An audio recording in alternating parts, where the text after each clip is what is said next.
हाँ जी स्टूडेंट्स, आज हम सीएसएस के अंदर इंटरनल जो क्लास सीएसएस के अंदर क्लास सेक्टर होता है, एक आईडी सेक्टर होता है।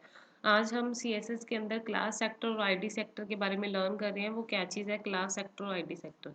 अभी तक आपने देखा था कि जो हम इंटरनल सीएसएस के अंदर क्या कर रहे थे, अगर हमने इंटरनल सीएसएस का यूज़ करके सीएसएस अप्लाई करनी थी तो हम क्या करते थे, वो टैग का नाम लिख देते थे। जैसे यहाँ पे हम क्या करते थे, पी, अगर मेरे को पैराग्राफ के ऊपर सीएसएस अप्लाई करनी है तो हम यहाँ पे पी लिख के उसके बाद जैसे आपने कलर चेंज करना है, हम यहाँ पे क्या करते थे, कलर चेंज कर लेते थे। यहाँ पे अगर हमने फ़ॉन्ट साइज चेंज करना है तो हम यहाँ पे फ़ॉन्ट साइज चेंज कर लेते हैं। जैसे हम यहाँ पे 30 पिक्सल दे देते हैं। अगर आपको टेक्स्ट अलाइन करना है तो हम वो भी कर लेते हैं, टेक्स्ट लाइन सेंटर। आप इस तरीके से क्या करते थे, पैराग्राफ के ऊपर क्या करते थे, सी एस अप्लाई करते थे। जैसे हम यहाँ पे F5 करें, आप देखोगे कि जो हमारा जो अलाइनमेंट है सेंटर हो चुका है और उसका कलर और साइज वो दोनों चेंज हो चुके हैं। ये तो मेरा था कि मैं अगर कहीं भी मेरा पैराग्राफ नाम के टैग होएगा, पैराग्राफ नाम का टैग होएगा, तो वहाँ पे क्या होएगा, सभी के ऊपर ये वाली CSS अप्लाई हो जाएगी। बट अगर हम चाहते हैं कि जो जहाँ मैं जिस पैराग्राफ के ऊपर मैं चाहती हूँ ये CSS अप्लाई हो, मैं उसी पैराग्राफ के ऊपर CSS अप्लाई करना चाहती हूँ, तो आप यहाँ पे क्या यूज़ करोगे, आप यहाँ पे क्लास का यूज़ करोगे। क्लास को हम डॉट से डिनोट करते हैं। डॉट लिख के यहाँ पे आप कुछ भी लिख दो। यहाँ पे जैसे मैंने यहाँ पे इसका क्लास का नाम दे दिया टेस्ट, टेस्ट दे देते हैं हम इस क्लास का नाम। मैंने इस क्लास का नाम क्या दे दिया, डॉट टेस्ट।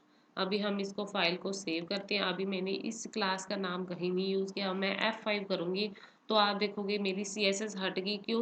क्योंकि पहले यहाँ पे हमने P लिखा हुआ था, P टैग का नाम लिखा था तो वो CSS अप्लाई थी। मैंने यहाँ पे P टैग का नाम हटा दिया और डॉट टेस्ट कर दिया, तो मेरी CSS क्या होगी, रिमूव हो चुकी है। अगर मैं चाहती हूँ कि मेरे को ये वाली CSS मेरे को ये वाले पैराग्राफ पे लगानी है या कहीं भी लगानी है, मैं वहाँ पे जस्ट लिखूंगी क्लास, डबल कोटेशन में उस क्लास का नाम लिख दूंगी जो मैंने वहाँ पे ऊपर लिखी हुई है, या जो मेरे को क्लास की CSS चाहिए। जैसे कि ये वाली क्लास की CSS, जो आप क्लास है, क्लास को आप डॉट से शो करते हो। डॉट, आप उसके आगे क्या लगा दोगे, डॉट लगा दोगे, तो इसका मतलब ये क्लास का नाम बन गया।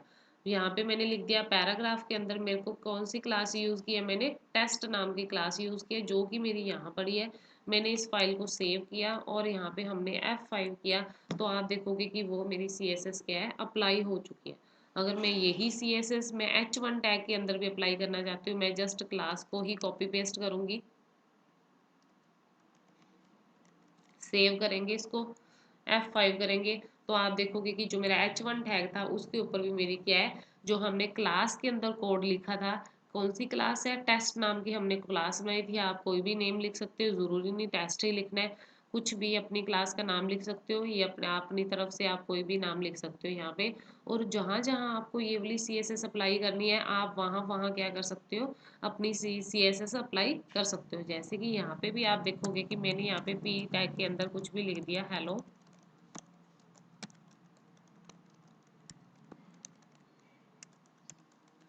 मैंने P टैग क्लोज कर दिया, F5 किया। यहाँ पे आप देखोगे कि P टैग के ऊपर अब कोई CSS नहीं है। अगर हम चाहते हैं कि मतलब मैं चाहती हूँ कि यहाँ पे अगर हम यहाँ पे पहले P टैग लिखते थे और वो वाली सारी CSS क्या है, जितने भी P टैग थे सभी के ऊपर अप्लाई हो जाती थी। बट अगर आप चाहते हो कि जो मेरी CSS है, जो जिस जिस P पे मैं चाहती हूँ, जिस जिस पैराग्राफ पे चाहती हूँ उसी पे अप्लाई हो, तो आप क्या कर सकते हो, आपके आपके पास CSS के अंदर इन जो आईडी और क्लास नाम का बहुत अच्छा फीचर है। अभी हमने क्लास ही सीखा है, तो आप क्या कर सकते हो, क्लास का यूज़ करके आप जिस भी टैग के ऊपर मतलब CSS अपनी वो लगाना चाहते हो, आप क्लास की हेल्प से क्या कर सकते हो, अपनी CSS अप्लाई कर सकते हो। अभी हम जैसे इसको हटा रहे हैं,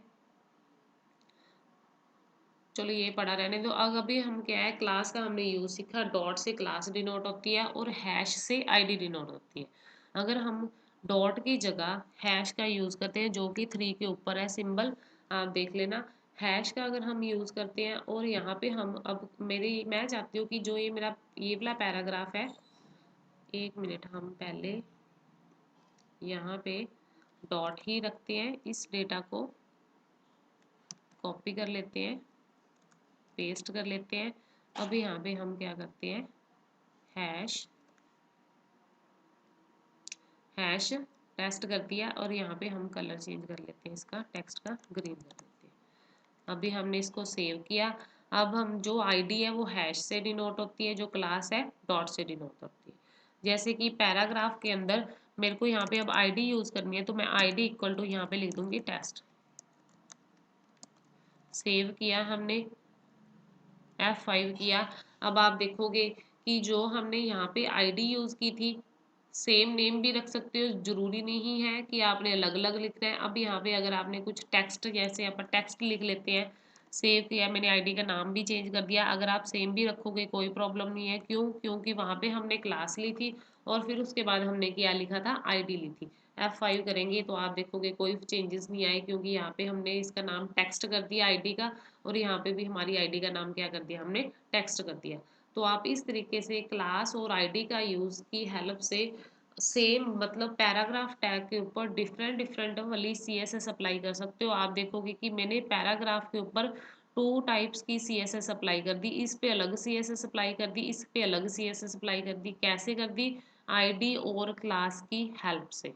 आईडी और क्लास की हेल्प से हमने क्या कर दिया, डिफरेंट डिफरेंट जो CSS है हमारी अप्लाई कर चुके हैं हम। यहाँ पे अगर हम, जैसे हमने प्रीवियस वीडियो में किया था, टेक्स्ट ट्रांसफॉर्म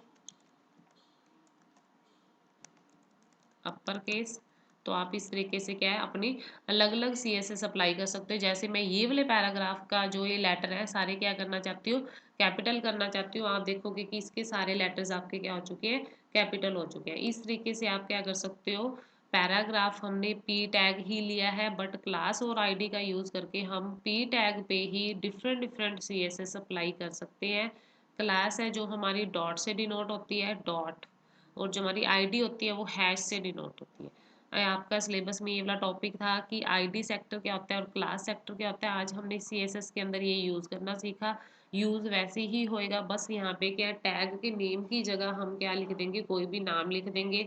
आप नेम सेम भी रख सकते हो, डिफरेंट भी रख सकते हो, कोई प्रॉब्लम नहीं है, क्योंकि यहाँ पे हमने डॉट लगा रखा है और यहाँ पे हमने हैश लगा रखा है, तो उसको अपने आप पता चल जाता है कि ये आईडी है और ये क्लास है। और उसके अंदर जो हमने टेक्स्ट जो भी लिखेंगे, जिस भी टैग के अंदर जहाँ भी आपको वो CSS चाहिए, तो आप आईडी और क्लास का यूज़ करके वो वाली CSS अप्लाई कर सकते हो। ओके स्टूडेंट्स, आज हमने क्लास सेक्टर और आईडी सेक्टर का यूज़ करना सीखा CSS के अंदर। Okay students.